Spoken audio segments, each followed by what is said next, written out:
c'est l'heure, Raphaël, de découvrir l'entreprise qui va bien. Et cette entreprise, c'est Mulot et Petitjean qui fabrique du pain d'épices depuis 1796. Bonjour Catherine Petitjean. Bonjour. Merci d'être avec nous. Vous êtes PDG de cette maison depuis plus de 20 ans maintenant.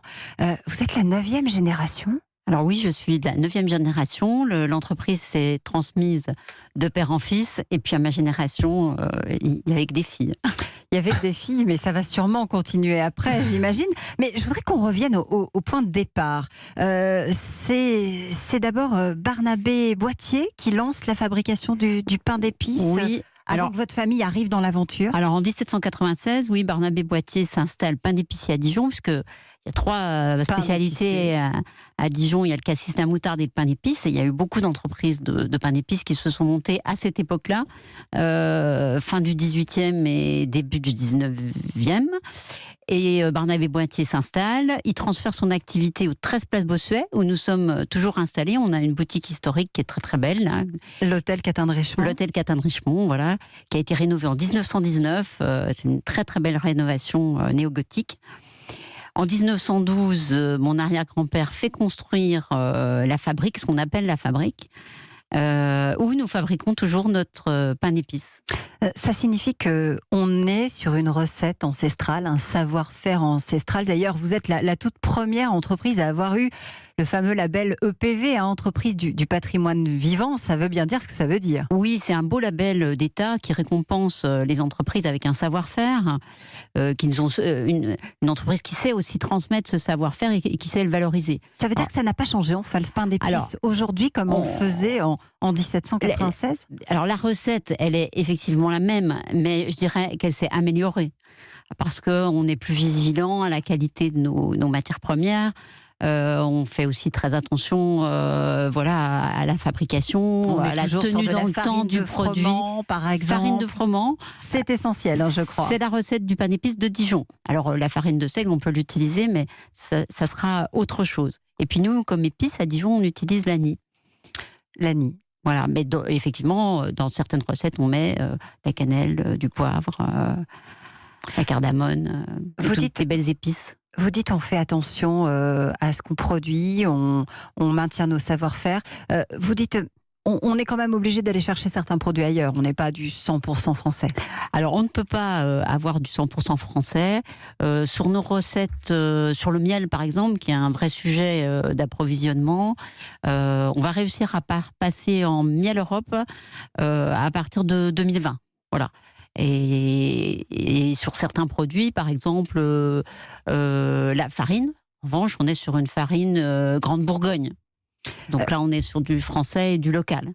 Après la Seconde Guerre mondiale, avec les restrictions alimentaires, ça a été compliqué de maintenir les fabriques de pain d'épices vivantes. Ça a été très compliqué. D'ailleurs, on est la seule à rester de l'épopée du pain d'épices à Dijon. Oui, ça a été compliqué. J'explique toujours que pourquoi on est encore là, c'est qu'on est resté sur nos savoir-faire.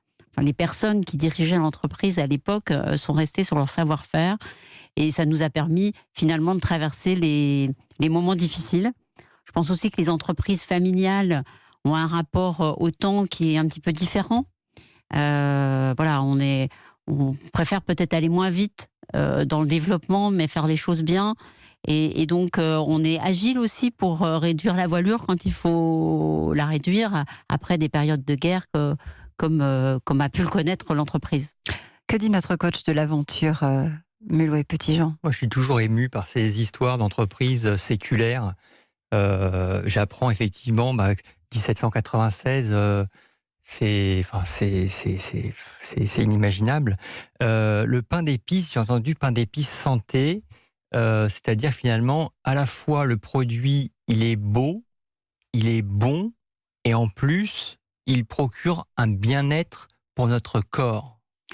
Alors oui, le pain d'épices, on appelait le pain d'épices le pavé de santé. Hein. Vous en avez un petit morceau là. Ici, si vous le suivez sur europe1.fr, il est là, le pavé de santé dans ma main.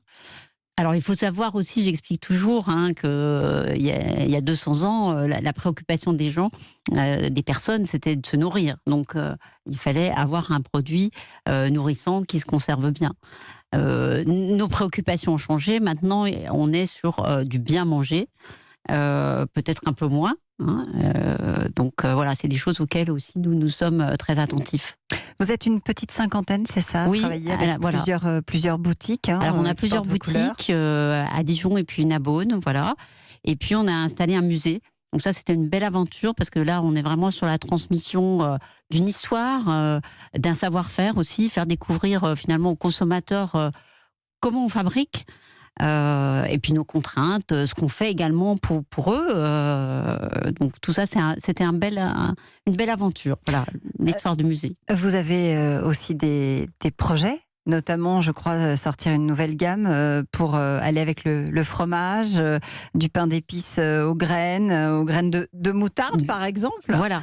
Alors, moi, dans mon ADN, j'ai l'innovation. Alors, c'est l'innovation produit. Et donc, on sort là, en fin d'année, voilà, des tartinables et avec un pain d'épices grainé son de moutarde pour être au plus près de la naturalité, c'est-à-dire ne pas rajouter de sel. Voilà. Mulot et Petitjean, c'est l'entreprise qui va bien aujourd'hui. Merci d'être venu nous raconter un bout de son histoire sur Europe 1.